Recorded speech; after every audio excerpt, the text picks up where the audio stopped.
Welcome back, everyone. We are live. It is great to be on here. Awesome, awesome. I want to discuss what is the latest with student debt cancellation. We'll do a quick sound check on my end. We'll let YouTube algorithm kick in for just a moment here. All right, we have some people hopping on.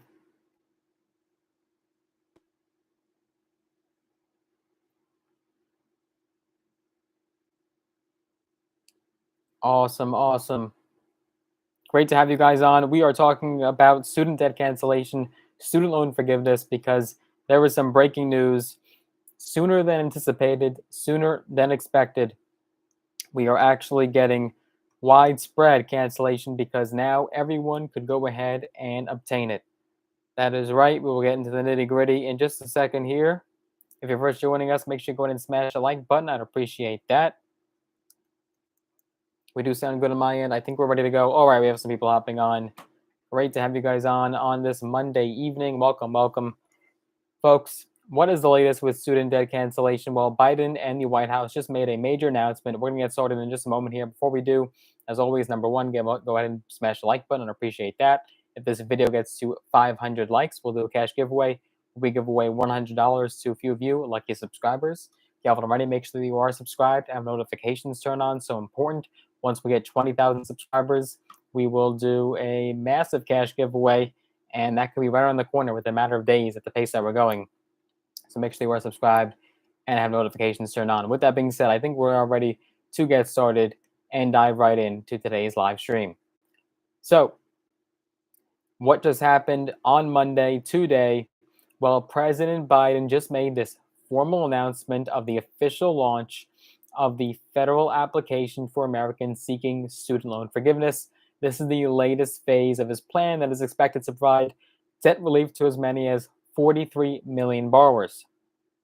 According to Biden, he has said in remarks from alongside in the White House, alongside Education Secretary Miguel Cardona, saying, quote, "Today I am announcing millions of people, working and middle-class folks, could now apply and get this relief. This is a game changer for millions of Americans, and it took an incredible amount of effort to get this website done in such a short time."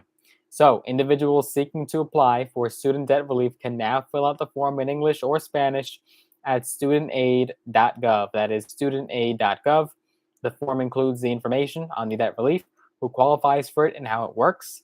It asks for applicants for information, including their full name, their social security number, date of birth, phone number, and an email address. And borrowers have until December 31st of 2023 to submit an application. So if for any reason you're in a coma right now and you just for whatever reason happen to wake up in a year from now, you could still get that student debt relief because it is going to be open for over a year until December 31st, 2023. And that is how long you have to submit an application.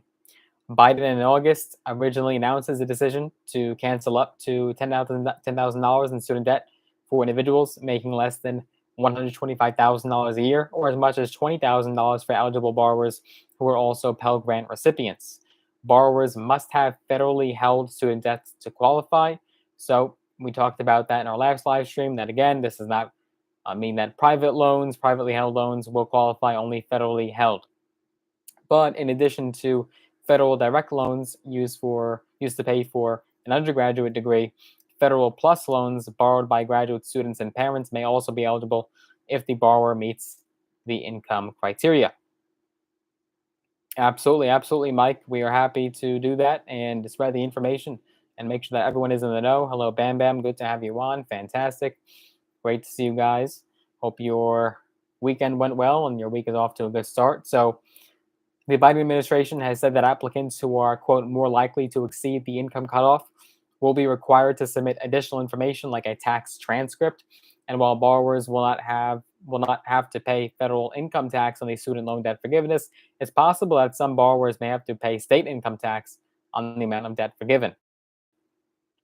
So we will have to see how that rolls out and ultimately what states will charge tax on the student debt that is canceled. So the Department of Education has also said that it already had income information from nearly 8 million borrowers, likely because of financial aid forms or previously submitted income driven repayment plan applications.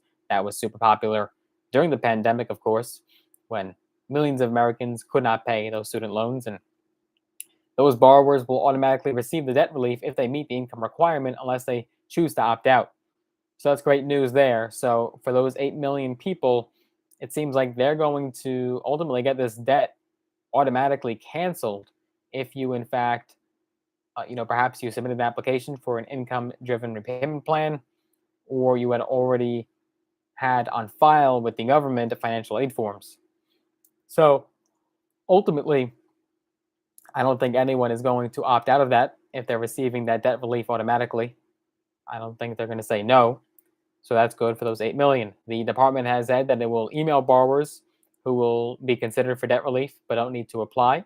So look out for that email. I'm sure there's going to be a lot of scamming going on. And just like there was so much pandemic era aid and stimulus scamming and fraud, I'm sure there are already fraudsters trying to take advantage of people with this debt relief. So just be careful and do your due diligence. The formal launch of the application now marks the next phase of a massive technical undertaking for federal agencies and student loan servicers to provide broad relief to tens of millions of borrowers. A beta version of the website was launched on Friday evening, and Biden said over 8 million Americans had already used the website over the weekend to fill out their applications. So within just a matter of 48 hours, several million were ready and raring to take advantage of the Biden cancellation. Now, if you watched our last live stream from the other day, you would know that Biden had said that the official launch of the website will hopefully be available by the end of the month. So, again, this is much sooner than anticipated, much faster than expected. So, round of applause for the government, which usually is known for delaying and stalling, has now actually come in the clutch. And they were able to, within a matter of just a weekend, which I don't know how many programmers and coders were working over that weekend. They were able to get this launched today, Monday. So a big round of applause for them. That deserves some praise because that is quite an accomplishment. So now everyone can go ahead and start submitting their applications. Obviously, you want to get it in ASAP to make sure that you're in the system and the processing begins. The sooner the better. The president credited, quote, a talented group of data scientists and engineers across the federal government who built and tested and launched this new application in just weeks. Now, in the few days of beta testing the application, Biden said the website handled more than 8 million applications without a glitch or difficulty. That is fantastic. We love to see it. We love to hear it. Granted, during the pandemic, that was not the case. There were tons and tons of glitches and hiccups and bumps in the road with many of the federal programs. You saw it especially when it came to unemployment. There were so many glitches and headaches and people complaining all over the country in every state, especially when it came to unemployment. So this is fantastic news, and hopefully it goes smooth sailing. And this is starting to flourish out quite nicely. Now, as millions of people fill out the application, we're going to make sure the system continues to work as smoothly as possible so that we can deliver a student debt loan debt relief for millions of Americans as quickly and as efficiently as possible, according to the president. He added that. And the Department of Education is facing several lawsuits already, though, challenging the student loan forgiveness policy. We talked about this in our live the other day. A U.S. district judge could also soon decide whether to temporarily block the program from taking effect after hearing a motion for preliminary injunction last week. And that could put student loan cancellation on hold until the judge issues a final ruling on the case. So hopefully that ruling goes in your folks' favor. Certainly, we wouldn't want to get people's hopes up. And then they have to find out that they have to wait for this ruling. And now there's going to be massive lawsuits and bureaucracy and litigious hurdles here. Hopefully that lawsuit ends up in your favor, because that would certainly put a monkey wrench into the works for not only student debt cancellation for millions of Americans, but of course the Democrats. And during the midterm elections, it's going to be a gotcha, a bait and switch, and many Americans are going to say, "What's going on? Can't get my debt relief. Did you lie to me?" And so we don't want any misunderstanding there, at least if you're on the Democratic side. So, asked at the end of his remarks about litigation challenging the plan, Biden said that he thinks the administration's plan will hold up in court. He also took aim at Republican critics of his student debt relief plan, calling their outrage wrong and hypocritical.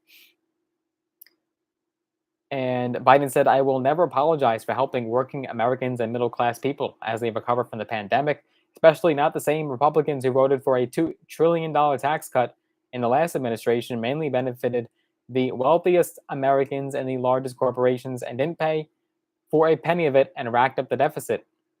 Of course, he's referring to the 2017 Tax Cuts and Jobs Act, which Trump called the largest tax cut since Ronald Reagan.